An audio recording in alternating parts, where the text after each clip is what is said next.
एक लड़की वाला भोपाल के अंदर मेरे साथ मामला है, मौलाना 2-3 सालें हो गई मेरी बेटी बड़ी परेशान है, कुछ असर है उसके ऊपर, ज़रा देख लो। मैंने कहा भैया मुझे देखना वेखना नहीं आता, मैं क्या, अरे मौलाना चलिए तो कुछ दमम कर दीजिए, देख तो गए तो वो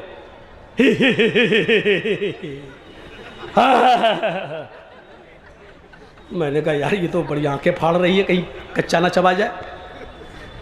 क्या है, अपने बाप से कहती किसको लाया है, बड़े बड़े आ गए कुछ नहीं कर पाए, ये कल का लौंडा ये क्या करेगा। मैंने कहा यार ये तो अभी सुना रही है उल्टी सीधी। मैंने भी एक अंधेरे में तीर मारा, मालूम तो था नहीं लेकिन अंधेरे में तीर मारा। मैंने कहा यहाँ अपनी कमज़ोरी साबित मत करो।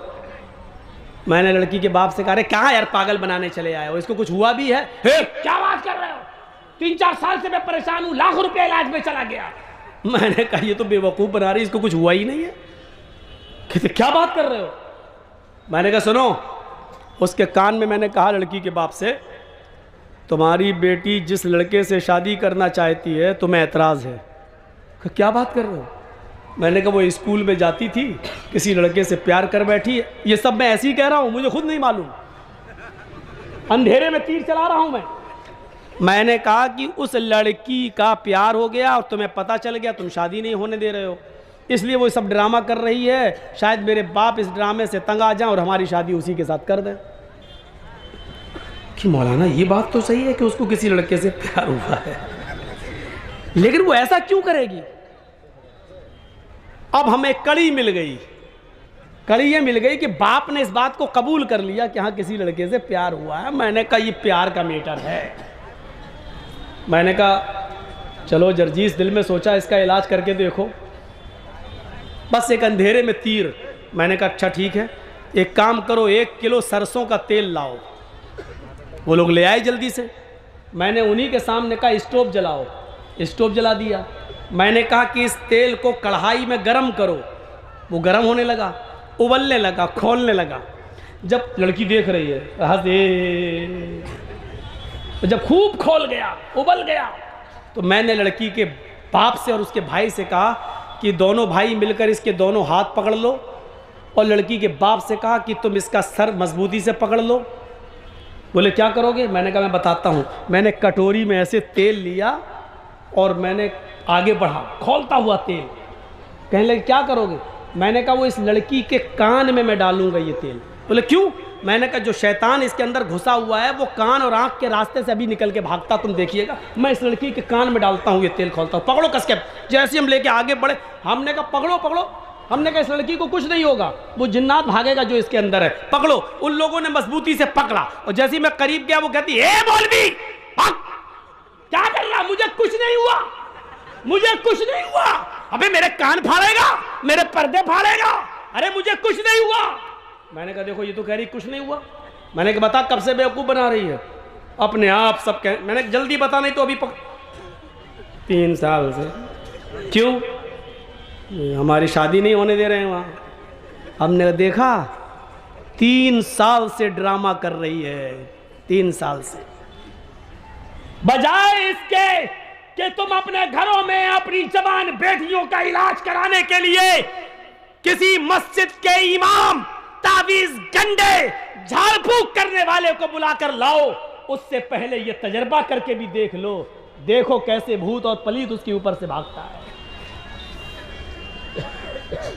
लाते हो कठमुल्ला को, वो कहता है जिन्नात है, 40 दिन तक सूरज जिन पढ़ना पड़ेगी। आप कहते हो मुझे मालूम नहीं है। मौलाना साहब आप घर पे आ जाइएगा, 40 दिन पढ़ लीजिएगा, 40 दिन के बाद आपको मजदूरी मिल जाएगी।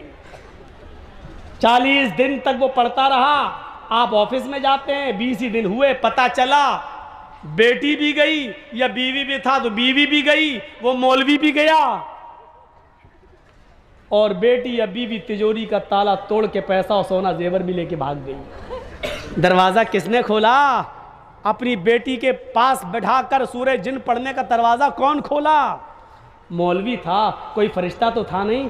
क्यों, वो बहक नहीं सकता था। क्यों नहीं बहक सकता है, इंसानी तो है। दरवाजे तो तुम खोलते हो, दरवाजे तो हम खोलते हैं मौलवियों को घर में आना बेटियों के पास बिठाना, ट्यूशन पढ़वाना, जवान बच्चियों के साथ बिठा देना है। कब से वो वाकया नहीं सुना होगा आपने। ट्यूशन पढ़ाता था एक मौलवी बेचारा, 45 साल का 50 साल का, पढ़ाता था कुरान किसको, 18-20 साल की लड़की को। और धीरे धीरे वो लड़की खूबसूरत थी, मौलवी के दिल में आ गई। अच्छा हुआ, तो सही से सेटिंग ही नहीं बनाई जाती। 45-50 साल का मौलवी 18 साल की लड़की पर फिदा हो गया। अब वो डायरेक्ट कैसे कहते कि मौलाना बेटी बेटी बेटी कह के पढ़ाता था, कैसे कहते कि हमें तुमसे प्यार है।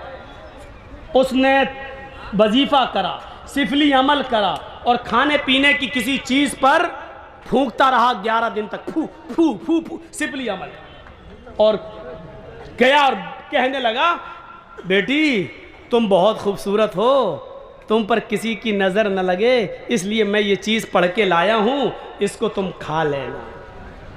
और वो था जो खा ले तो वो दीवानी हो जाए। सिफली अमल, गंदा अमल, जादू टोना। उस लड़की ने कहा ठीक है मौलाना साहब, हम बाद में खा लेंगे। उसने कहा बेटी खा ज़रूर लेना।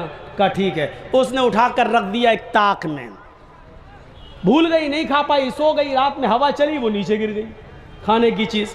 सुबह उठी, उस लड़की ने झाड़ू दी, वो खाने की चीज़ भी कूड़े के साथ बाहर चली गई। और बाहर चली गई तो उसको खा गई एक कुतिया। बजाय लड़की के वो खा गई कुतिया। अब बजाय लड़की के वो कुतिया मौलाना साहब पे आशिक हो गई।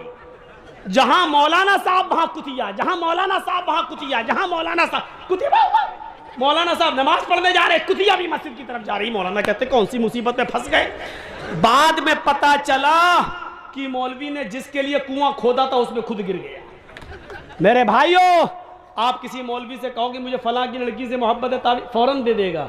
और उसी मौलवी से कहो कि मुझे आपकी बेटी से मोहब्बत है, तो कमीना आ गया। जो चीज तुम अपनी बेटी के लिए पसंद नहीं कर रहे हो, दूसरों के लिए वो चीज कैसे बना के दे रहे हो तुम।